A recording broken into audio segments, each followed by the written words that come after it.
شروع اللہ کے بابرکت نام سے جو بڑا مہربان نہایت رحم والا ہے۔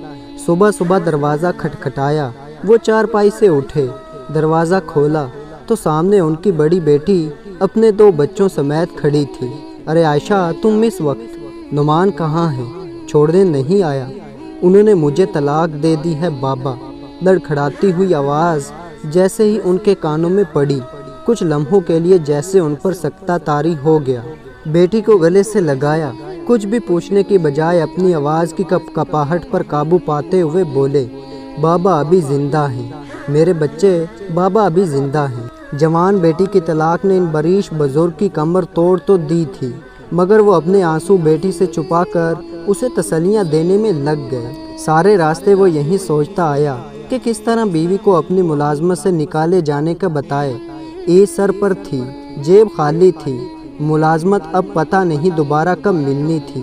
انہی پریشانیوں میں گھرا وہ گھر پہنچا۔ آ گئے آپ، تھکے ہوں گے، آرام کر لیں، پھر شام کو شاپنگ کے لیے چلیں گے، چند ہی دن رہ گئے ہیں عید سے۔ ایک ہی جملے نے ان تمام جملوں کو مات دے دی جو وہ سارے راستے ذہن میں بتاتا آیا تھا۔ چہرے پر مسکراہٹ سجائی اور گویا ہوا، ہاں کیوں نہیں، ضرور، شام کو تیار رہنا۔ اور پھر ایک اور پریشانی نے ذہن کو منتشر کر دیا، قرض کس سے اٹھاؤں اب؟ دوپہر کا وقت تھا، شدید گرمی کا مارا ہوا وہ کام سے لوٹتے ہی سیدھا اپنے کمرے میں چلا گیا۔ ابھی آنکھ لگی ہی تھی کہ زور سے دروازہ بج اٹھا۔ اس نے دروازہ کھولا تو سامنے چھوٹی بہن کھڑی تھی، ہاتھ پاؤں پھولے ہوئے تھے، آنکھیں پانی سے بھری ہوئی اور سانس اکڑا ہوا۔ اس کا دل زور سے دھڑکا، کیا ہوا میری شہزادی کو؟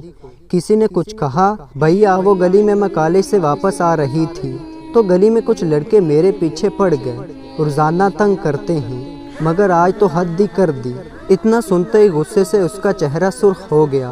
وہ باہر کی طرف بھاگا، گلی میں پہنچا، کوئی نہیں تھا۔ وہ واپس آیا، بہن کو پانی پلایا۔ اس دن سے آج تک وہ کام پہ جانے سے پہلے خود بہن کو کالج چھوڑ آتا ہے اور واپسی پر خود ہی لے آتا ہے۔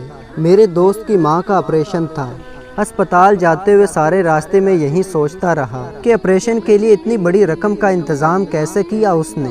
ہسپتال پہنچا تو وہ ایک طرف کرسی پر ننڈال پڑا تھا۔ ایک لمحے کو مجھے لگا کہ جیسے آپریشن اس کا ہوا ہے۔ جب نزدیک پہنچا تو وہ مجھے شدید بیمار لگا، پیٹ کے ایک طرف ہاتھ رکھے ہوئے تھا۔ کیا ہوا یار، تم ٹھیک تو ہو؟ وہ زبردستی مسکرایا، ہاں میں ٹھیک ہوں۔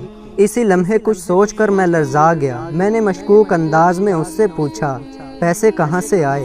کہیں تم نے؟ ہاں، ایک گردہ بیچ دیا۔ ماں سے بھی بڑھ کر کچھ ہے بھلا؟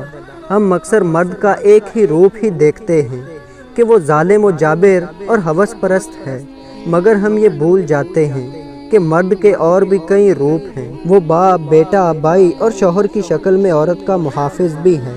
اگرچہ ہمارے معاشرے میں جاہلیت کی وجہ سے مرد کو ہی تمام حقوق حاصل ہیں، مرد حاوی ہے، عزتیں محفوظ نہیں ہیں، مگر اس معاشرے میں وہ مرد بھی موجود ہیں جو خود کو دھوپ میں رکھ کر اپنے گھر کی خواتین پر چھاؤں کیے ہوئے ہیں۔ اللہ پاک ایسے مردوں کو سلامت رکھیں، آمین یا رب العالمین۔